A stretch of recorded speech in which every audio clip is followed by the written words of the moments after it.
Hi everyone. Today I'm going to be showing you how I do a chickadee with folk art paint,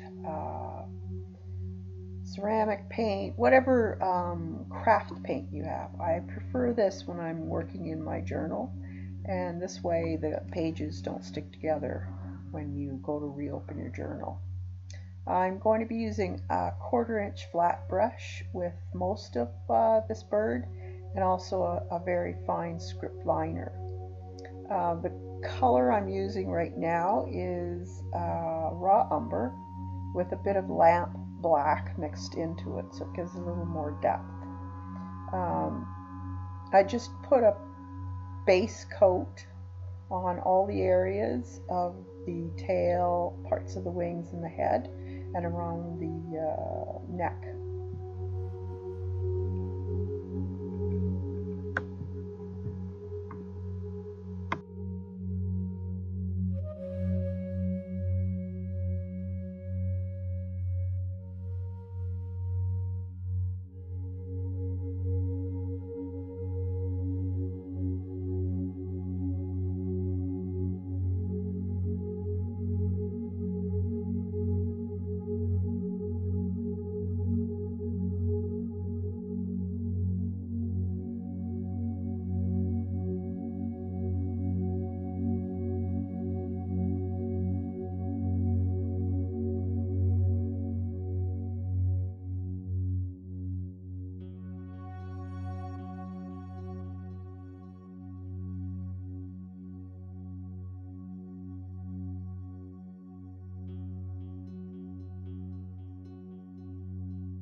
Right now I'm just putting in some white on the back part of the bird, and then I'll be also lining where the feathers are with some white with my chisel edge of the brush along the wings of where the dark is.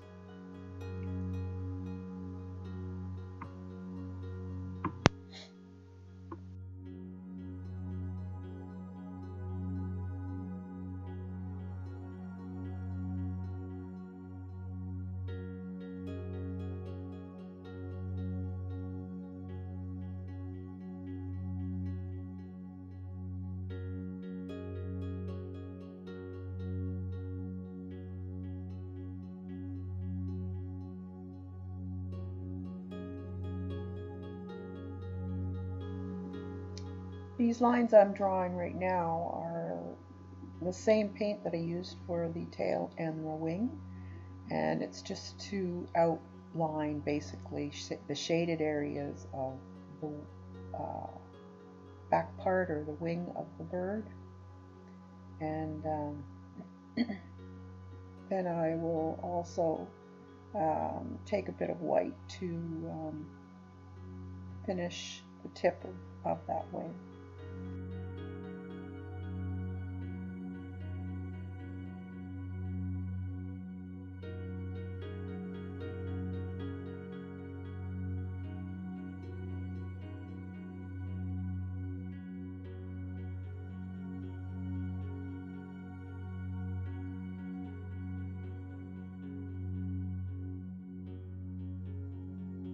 This tool I'm using here is actually a pick that I'm just scraping away the dark paint so I know where my pattern was underneath.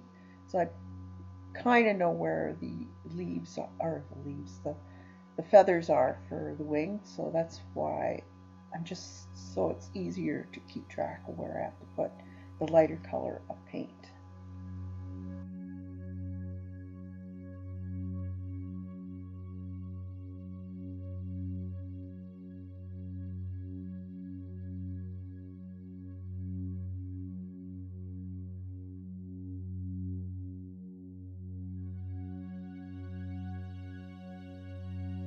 Here I'm just using a damp brush to go over what I just painted with the white. It just blends it in a little bit so it's not such a harsh line.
Now it's time to put in the rest of the color, which is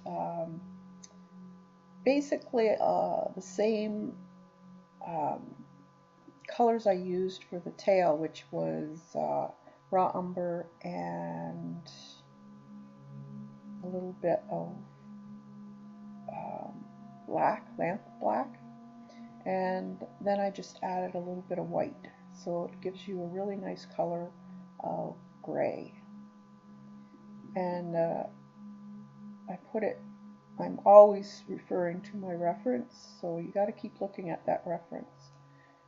And then this gray color, when I need to do the highlights on that area, I'll just add a little bit of white to that mixture.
Now I'm taking a little bit of the white and mixing just a very small amount of raw sienna in it, just to give it a little bit of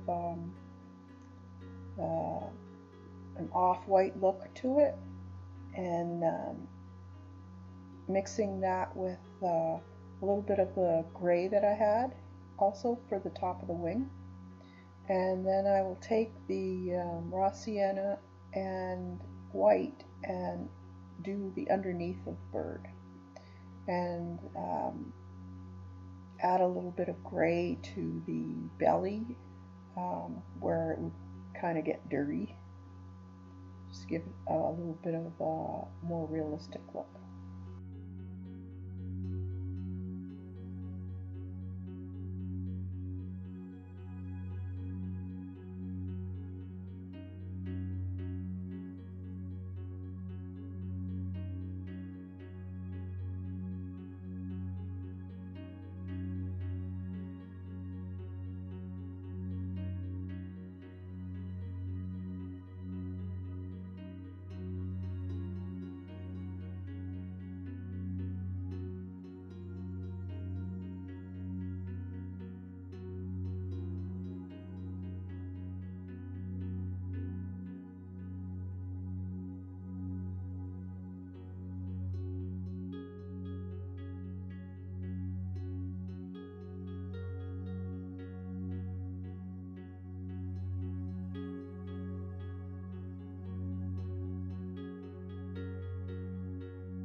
Now I'm putting in the white part under his eye and chin, and if you notice, I'm using it on the edge of the brush, and I have very little bit of white on there, and it's a fairly dry brush.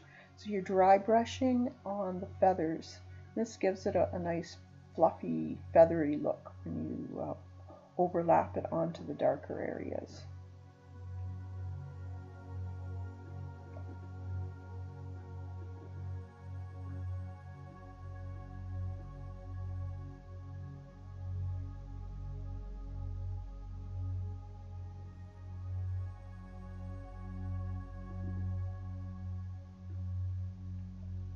The eye is always done in a very dark black, and then of course with a little highlight on the eye of white. The beak I've also done in the black, and I also highlight that with a watered down dry brush of white on the top part of the beak. So this bird was fairly quick to do.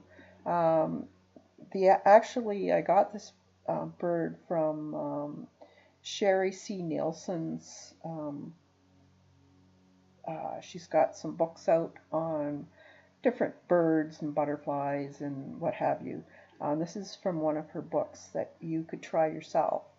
Um, it's a very easy bird to do. It was quick. This is a real-time video, so as you can see, it didn't take me very long at all.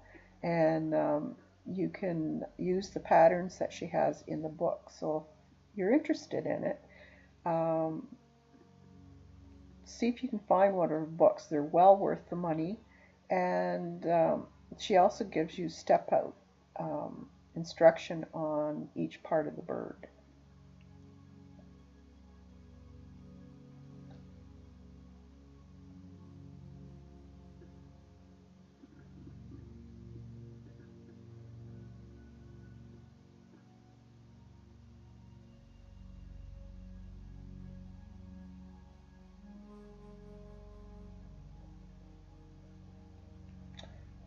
Here's a bit of dry brushing that I'm doing with the white. So it's very dry brush of white.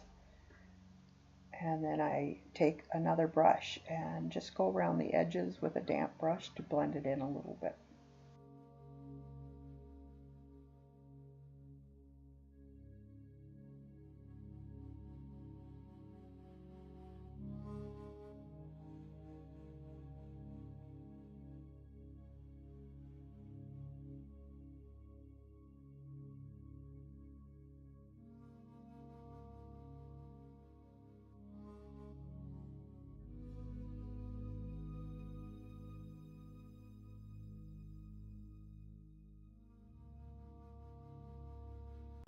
So if you like this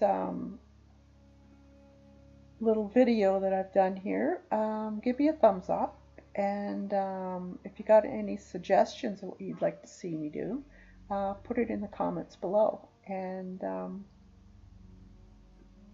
till another day, have a great creative day.